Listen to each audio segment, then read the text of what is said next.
The blood in our body, the water in our rivers, our oceans, do these have consciousness? Absolutely. Every cell, every physical cell carries a consciousness.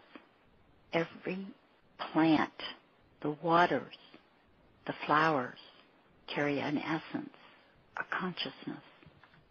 And when you allow yourself to be out in nature and receive that consciousness of a tree or of a flower, the love that is within that consciousness bonds with the love within you, and you feel better. You feel alive. You feel all is right with the world. So many work in offices or in spaces where there are no windows, and they don't allow themselves to take advantage of the elementals in nature.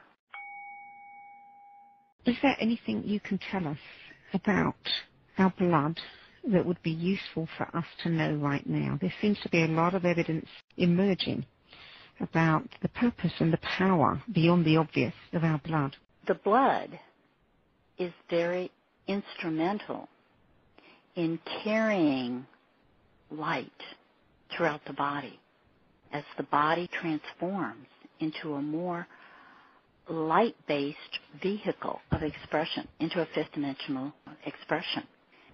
So when you bring light, when you receive the love and the light within your sacred heart, that heart in the etheric body, the heart chakra, then transmits that to the physical body, to the physical heart, that begins to transmit that light through the bloodstream that help the cells to be very vibrant and viable, help all of the organs to function more precisely.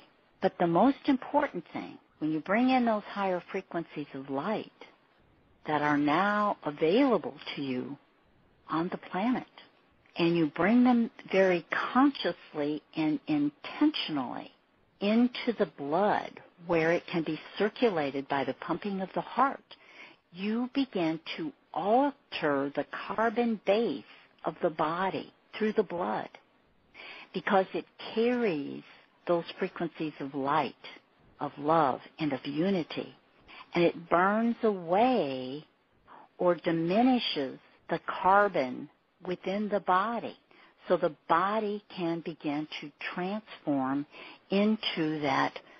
Some of you call it a crystalline body, but it is really a body of light that reflects and brings in as well as transmits light. So yes, you are composed mostly of water.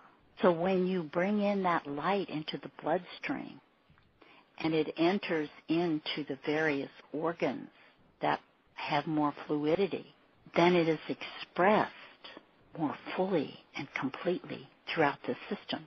It is brought in, it is used, it alters the carbon and begins to transmit light out, magnifying what is already there. If our blood is so important, is there anything that we should be doing that we might not be aware of that could help support its function? There is a process that we archangels have taught in certain classes where if you consciously bring in light that is available to you from the Godhead or from the higher realms of creation, the more refined realms of creation, bring it in through the crown. Now we are talking about the chakra system here, the crown, into the pineal, where it can be compressed with your intention and your attention. And that compression takes place in the pineal by running energy, your energy, between the third eye, the pineal, and the medulla center, moving it back and forth, moving that light energy back and forth between those three chakras and centering it into the pineal, where it is compressed and liquefied.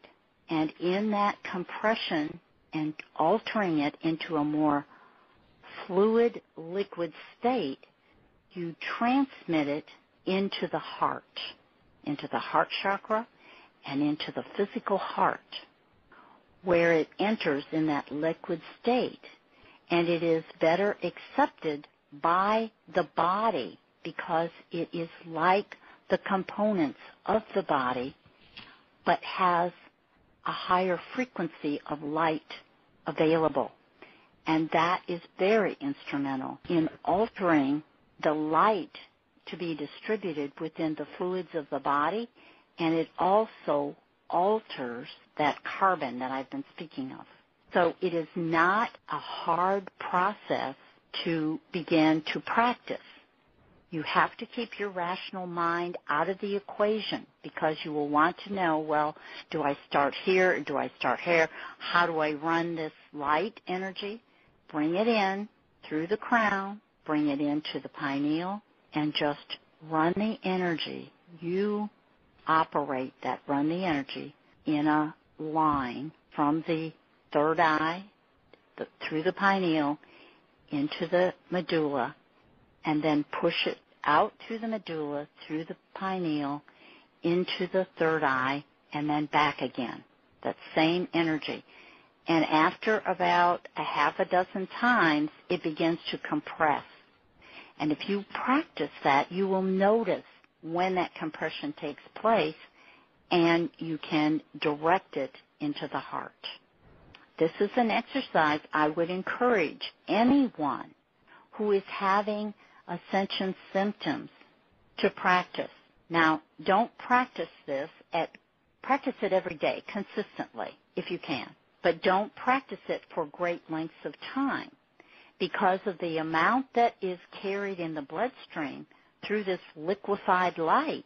It sometimes will magnify those symptoms, and if that is the case, then back off the length of time. And at first, you may only be able to hold your concentration on this process for a very few minutes. But I would encourage you to use those few minutes and run that energy and then stop. Eventually, you will build up to a process of about 5 minutes, and that's all that's necessary. The important thing is the consistency, the daily consistency. This is what is going to help your body.